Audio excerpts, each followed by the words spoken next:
All right, folks, welcome back to Friday Night Football Thursday edition here on NBC25. In just a bit, we're going to go to our game of the week, New Lothrop at Bendle. But first, Jamie Edmonds is going to talk to us a little bit about 8-man football. It's big out west. I covered a ton of 8-man games out in Montana, but at Akron-Fairgrove, they're getting used to it. They've been doing it for about 3 years now, and they have a whole new league.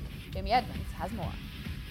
It's the second official season for 8-man football here in the state of Michigan, and it's safe to say it's growing. Just this year, all the schools in the North Central Thumb League dropped down.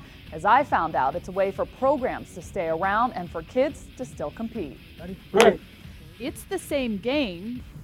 It's just played with fewer guys. At Akron-Fairgrove High School, 8 is enough. 4 or 5 years ago, we may have had 25 kids or 22 or 23 kids out. I have 16 kids out this year. Literally almost impossible to field an 11-man team, and that's freshman through senior. If that were the only option, Akron-Fairgrove and these 16 kids might not get to play at all. But 4 years ago, the school moved to 8-man football. 2 years ago, the MHSAA sanctioned a league, and last year, the Vikings hosted a home playoff game. You know, as a coach, I've coached 11-man, I've coached 8-man. I don't coach it any differently. Defensively, you defend it a little differently. The biggest difference is with 3 fewer guys, you lose tackles and maybe a wide receiver on offense. On defense, 2 defensive backs and a lineman. So it's a narrower field, still 100 yards long. So you'll see a lot more spread formations where there's only 3 linemen. It's a faster style of play, which leads to higher scores. It makes it a little bit different with the blocking scheme and the different blitzes, so it's a little bit different. Since it's a smaller line, we can have better communication, so I don't have to be as loud. 1, 2, 3, green machine! Aldrich says it's just as exciting as 11-man football, maybe even more so. The only problem occurs when someone gets sick and misses the game. If you look at our program, you'll see QB / linebacker / safety or running back / guard. Most of these kids know multiple positions on both sides of the ball. Last year, there were 22 schools competing in 8-man football. This year, there are 30. Aldrich says that number could hit 40 as this sport continues to grow. Back to you guys. All right, thanks a lot, Jamie. Now a GAC Blue matchup for our game of the week, the New Lothrop Hornets, who went down to the semifinals last season visiting the Bendle Tigers, whose only regular season loss last year came to the Hornets. The GAC Blue on the line tonight in Burton. Yes, in week 2, Bendle working hard, playing hard, and finding out the hard way, the Hornets came to play.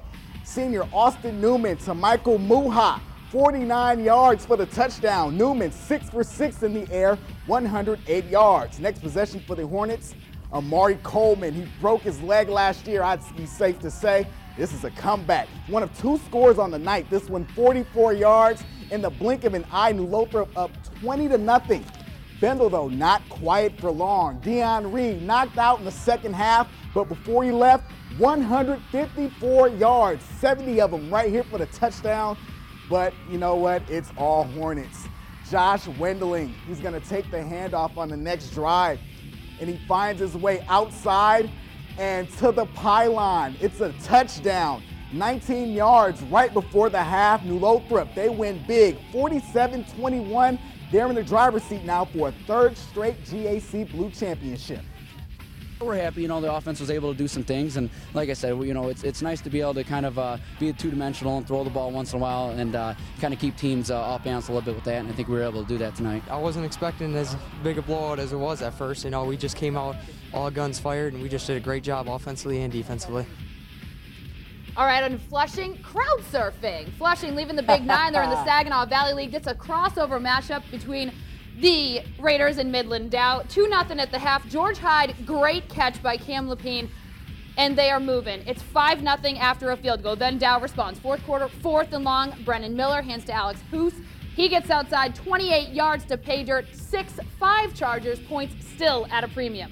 Raiders say, not on our field. Hyde to Tyrese Jenkins, and check it out. He gets into the pile, gets out of the pile, cuts back, shakes off some tacklers, nice down block. the sideline, Wow. and 75 yards into the end zone. 11-6 Flushing. They win 17-6. They improve to 1-1 on the year. FLINT Northwestern hosting their first Saginaw Valley League game in a long time. Neil, they were an independent last year. They're going against Bay City Western. First quarter, DeMarcus Johnson, the pass, swiped by Taylor Shepard.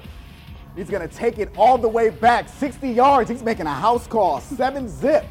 Bay City Western ahead. Then on the next drive, Johnson takes the ball and he's going to go deep once again. This time he finds Raheem Dudley, his running back, coming out of the backfield, makes the catch, or does he? The refs come in though. Look at this, the ref, they're going to come in and say he made the catch, but then they'd overturn it and say it was incomplete. Dave Johnson not happy with the call, obviously, and the Wildcats, they would have to punt. And the Warriors, they drive all the way into the end zone. Charles Proctor with the honors, 14-zip Western, and they keep on rolling. 49-18, they get the win.